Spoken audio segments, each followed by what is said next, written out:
Hello दोस्तों, मैं हूं आपका होस्ट एंड दोस्त विनोद कुमार कुशवाहा और आप देख रहे हैं सिने टॉकर चैनल।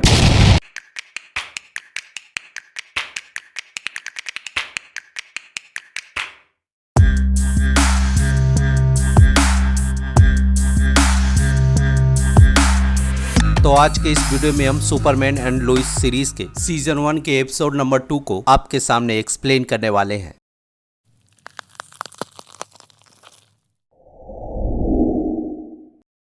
तो इस एपिसोड की कहानी की शुरुआत न्यूयॉर्क को छोड़कर स्माइल वैली को मूव करते हुए होती है और वहां पे पहुंचकर सुपरमैन को अपने नए घर को ठीक करते हुए भी देखते हैं। और जब डिनर करने के लिए सभी लोग बैठते हैं तो क्लार्क एंड लुइस जॉर्डन को ये बताते हैं कि वो जब तक स्कूल नहीं जाएगा जब तक कि वो अपने पावर को कंट्रोल करना ठीक तरीके से सीख नहीं जाता है। और जॉर्डन इस बात से गुस्सा होते हुए वहाँ से चला जाता है। और इधर जॉन मोल्डोवा में अपने शिप से उतरने के बाद उसके ऊपर गोली चला रहे लोगों को अपनी पावर का इस्तेमाल करते हुए दूर फेंक देता है और एक शख्स का गला पकड़ते हुए दरवाजे को खोलने को कहता है। और दरवाजा खुलने के बाद उसका भी काम तमाम कर देता है। और जब उसे खोजने के बाद भी क्रिप्टोनाइट उसे नहीं मिलता है तो दरवाजे पे खड़े शख्स से पूछता है कि क्रिप्टोनाइट कहाँ है। और वो उसे यही बताता है कि वो क्रिप्टोनाइट के बारे में कुछ भी नहीं जानता है। और जब उससे डर कर भागने लगता है तो उसका भी काम तमाम कर देता है। और फिर अपने शिप में जाकर अपने शिप के ऊपर गुस्सा उतारता है और अपने फेस को रिवील करते हुए कहता है कि हमें कार्लाइल को जल्द से जल्द मारना होगा, नहीं तो इस दुनिया को भी वो पूरी तरह से खत्म कर देगा। और इधर क्लार्क लुइस और जॉनथन को गुड बाय कहने के बाद अपने बेटे जॉर्डन को लेके उड़ जाता है। और स्कूल पहुंचने के बाद जॉनथन से सैरा जॉर्डन के बारे में पूछती है और जॉनथन उसे यही बताता है कि उसकी हालत कुछ ठीक नहीं है। और इसी दौरान उसके भाई की वजह से उसे बुली करते हुए चले जाते हैं। और इधर क्लार्क बर्फीले पहाड़ों की सैर कराते हुए उसे अपने शिप पे ले जाता है और अपनी शिप की सैर कराते हुए जॉर्डन से बताता है कि मेरे पिता के मरने के बाद मैं बहुत ज्यादा दुखी था और मेरे मन में अपने बारे में जानने को लेकर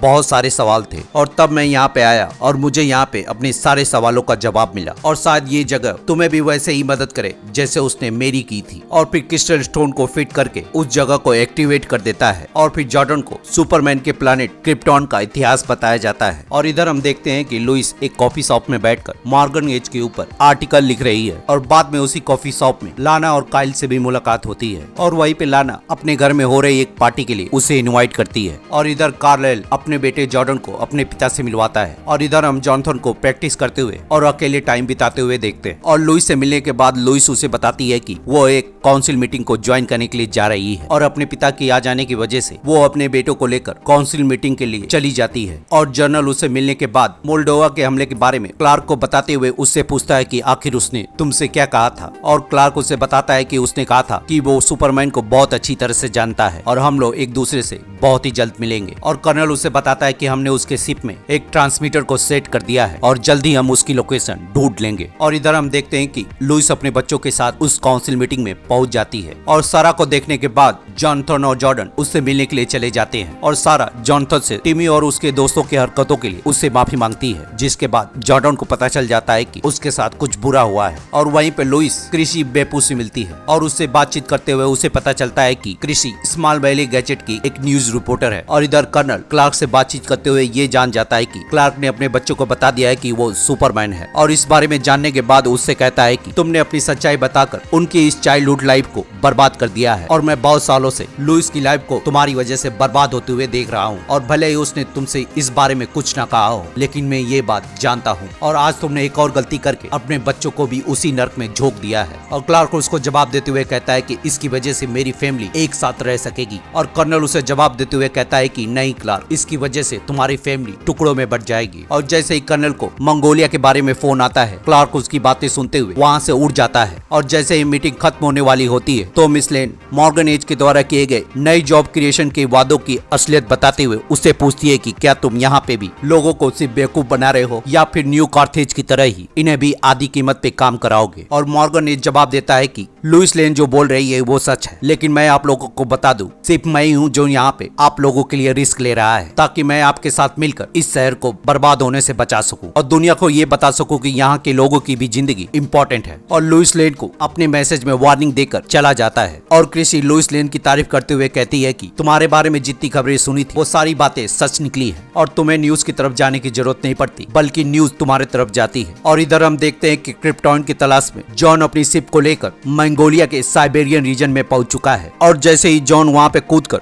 सभी चीजों को स्कैन करने लगता है, सुपरमैन वहां पे आकर उससे रुकने को कहता है और उससे पूछता है कि आखिर तुम चाहते क्या हो। और जॉन उसे बताता है कि मैं तुम्हें मारना चाहता हूँ। और सुपरमैन उससे पूछता है कि आखिर क्यों, मैंने तुम्हारा क्या बिगाड़ा है। और जॉन उसका जवाब देते हुए कहता है कि तुमने सिर्फ मुझे ही नहीं, तुमने मेरे पूरे प्लानेट को खत्म कर दिया है। और इतना कहने के बाद उस पे हमला करते हुए जंगलों की सैर कराने लगता है और सुपरमैन घुसा मारते हुए आसमान में पहुंचा देता है। और फिर आसमान में पहुंचकर फिर से घुसा मारकर उसे नीचे गिरा देता है और फिर नीचे आते हुए उसके सीने पर बैठकर घूसों की बारिश कर देता है। और जब सुपरमैन उसका काम तमाम करने वाला होता है तो जॉन अपनी शिप को शहर की तरफ मोड़ते हुए उसे दो चॉइसेस देता है, या तो मुझे मार दो या फिर शिप में लगे हुए बम से अपने लोगों को बचा लो। और सुपरमैन उसे छोड़कर उसके शिप की तरफ बढ़ जाता है और शिप को बिल्डिंग को टकराने से पहले उसे रोककर गैलेक्सी की तरफ धकेलते हुए उसे छोड़ देता है। और शिप के ब्लास्ट होने से सुपरमैन भी बहुत तेजी से नीचे गिरने लगता है और अपने आप पे काबू ना पाने की वजह से नीचे गिरते हुए विस्फोट कर देता है। और इधर जॉनथन के रिक्वेस्ट करने पे उसका कोच उसे फील्ड में उतार देता है, लेकिन फील्ड में उतरने के साथ ही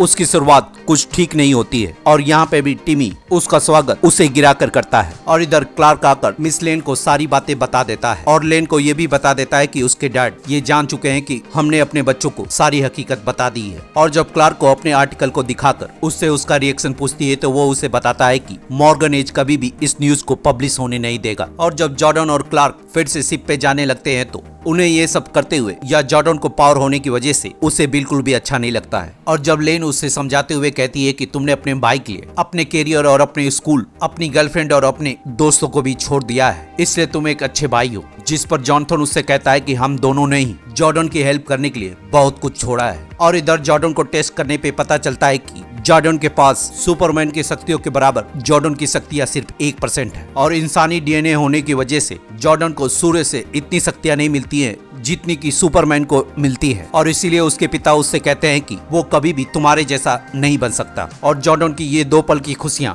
इस चीज को जानने के बाद समाप्त हो जाती हैं। और जब वो घर में गुस्से से आता है तो अपनी मॉम के पूछने पे बताता है कि वो कोई स्पेशल बच्चा नहीं है, वो अभी भी एक लूजर ही है। और जब जॉनथन आकर अपने भाई जॉर्डन को देखता है तो उसका गुस्सा फूट पड़ता है और उस पे गुस्सा होते हुए सबसे बोलता है कि सेरा और जॉर्डन की किस की वजह से मेरी पूरी की पूरी लाइफ बिखर चुकी है और उसके दोस्त जॉर्डन की वजह से मेरे पीछे हाथ धो के पड़े हुए हैं। और इस चीज को देखने के बाद लुइस लेन अपने बेटों को गुस्से से समझाते हुए कहती है कि हम लोग यहाँ पे इसलिए आए हैं ताकि हमारी फैमिली एकजुट रह सके, लेकिन यहाँ के आने के बाद से ही सारी चीजें उल्टी हुई हैं और इसीलिए हम कसिंग की डिनर पार्टी में एक फैमिली बनकर जाएंगे। और फिर वो लोग डिनर पार्टी में पहुंच जाते हैं और फिर सभी लोग पार्टी को एंजॉय करने लगते हैं। और हम यहाँ पे जॉनथन और जॉर्डन को अपने गिले शिकवे दूर करते हुए भी देखते हैं। और काइल कसिंग और लुइस लेन के बीच मॉर्गन एज को लेकर थोड़ी सी बातचीत भी होती है। और थोड़ी देर बाद लुइस क्लार्क को बताती है कि मॉर्गन एज ने उसके आर्टिकल को पूरी तरह से बदल दिया है। और इधर जॉन जनरल के ऑफिस तक पहुंच जाता है। और इधर सुपरमैन को जब जनरल का सिग्नल मिलता है तो लुइस लेन को हकीकत बताकर क्लार्क वहां से चला जाता है। और कर्नल के सिग्नल के साथ ही सारे आर्मी ऑफिसर जॉन के ऊपर अपनी गोलियां बर्बाद करने लगते हैं। और फिर जॉन सारी चीजों को स्कैन करने के बाद गोली चला रहे आर्मी ऑफिसर्स का काम तमाम कर देता है। और फिर कर्नल के पास पहुंचकर सुपरमैन को प्रोटेक्ट करने के लिए मना करते हुए उसे लॉकेट भी देता है और उससे बोलता है कि जहाँ से मैं आया हूँ तुम बिल्कुल मेरी तरह थे और तुम भी सुपरमैन पे कभी भी भरोसा नहीं करते थे क्योंकि तुम जानते थे कि सुपरमैन क्या कर सकता है और तुम्हें अपनी प्लेनेट को बचाने के लिए मेरी सहायता करनी होगी। और जैसे ही कुछ आगे बोलने वाला होता है सुपरमैन उसे लेके उड़ जाता है और उसे उछाल उछाल कर मारने के बाद उसके आर्मर को मारकर पिचका देता है। और उस आर्मर के सर को उखाड़ने के बाद सुपरमैन को पता चलता है कि वो उस आर्मर में मौजूद नहीं है। और फिर जनरल उसे बताता है कि उसने मंगोलिया और यहाँ पे इसलिए हमला किया क्योंकि उसे क्रिप्टोनाइट की तलाश है। और सुपरमैन के पूछने पे पता चलता है कि जनरल ने बहुत सारे क्रिप्टोनाइट हथियार को अपने पास रखा है और साथ ही साथ ये भी बताता है कि ये सारी चीजें मैंने इसलिए रखी है ताकि कोई भी तुम्हारे खिलाफ उसे यूज ना कर सके। और ये सारी चीजें मैंने तब से इकट्ठा करनी शुरू की है जब से तुमने मेरी बेटी से शादी की है। और सुपरमैन गुस्से में उसे कहता है कि तो पता लगाओ कि वो कहाँ पे है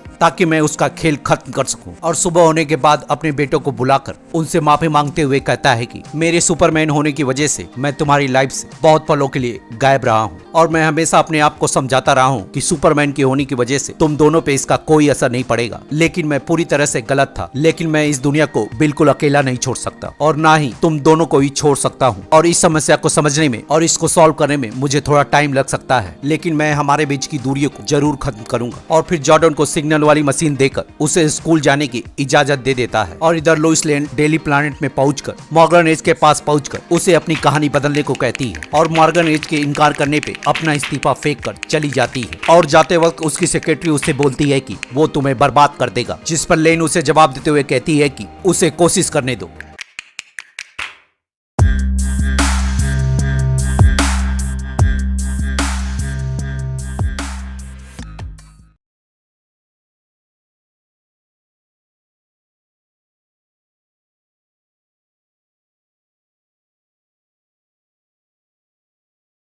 और सभी लोगों के मूवमेंट को दिखाकर लोइस लेन स्मॉल वैली गैजल पहुंच जाती है। और कृषि से मिलने के बाद जब वो उसे अपनी एक्चुअल रिपोर्ट दिखाती है तो कृषि के द्वारा उसे पता चलता है कि वहाँ की कर्ताधर्ता और रिपोर्टर भी खुद ही है। और जब कृषि को उसके इस्तीफे के बारे में पता चलता है तो वो उसे वहाँ पे जॉब ऑफर करती है। और फिर जॉन की कंप्यूटर उसे बताती है कि उसके नए सूट को बनाने में थोड़ा सा टाइम लगेगा। और हम यहाँ पे ये भी देखते हैं कि कैसे सुपरमैन ने जनरल और उसकी आर्मी को खत्म किया था।